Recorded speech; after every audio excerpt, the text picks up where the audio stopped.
Welcome to our channel. Today we how to log into Capital One 360 online banking access step by step clearly. Open your preferred web browser on your computer or phone.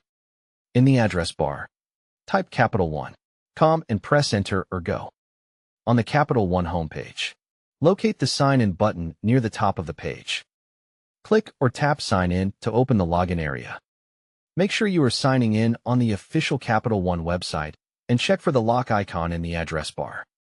In the username field, enter your Capital One online banking username. In the password field, enter your Capital One online banking password. If you are on a private device, you can select Remember Me to save your username for next time. If you are on a public or shared device, leave Remember Me unchecked for better security. Double-check your username and password for typing errors. Click or tap the Sign In button to continue.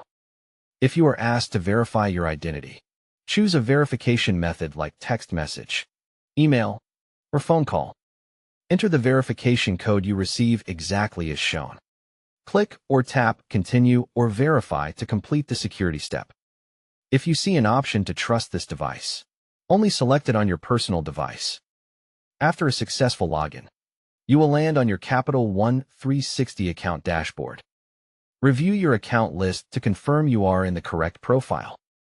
To view details, click or tap the specific account like checking or savings.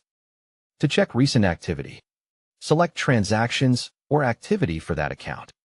To download statements, find statements or documents and choose the period you need. If you cannot sign in, click or tap Forgot Username or Password on the login page. Follow the prompts to recover your username using your personal information. Follow the prompts to reset your password and create a strong new one. Return to the sign-in page after recovery and try logging in again. If you are using the mobile app, open the Capital One app from your home screen. Tap Sign In and enter the same username and password you use on the website. Enable biometric login like Face ID or fingerprint only if your phone is secured with a passcode. When you are finished, sign out by selecting your profile menu and choosing Sign Out. Don't forget to like this video and subscribe to our channel for more step-by-step tech guides.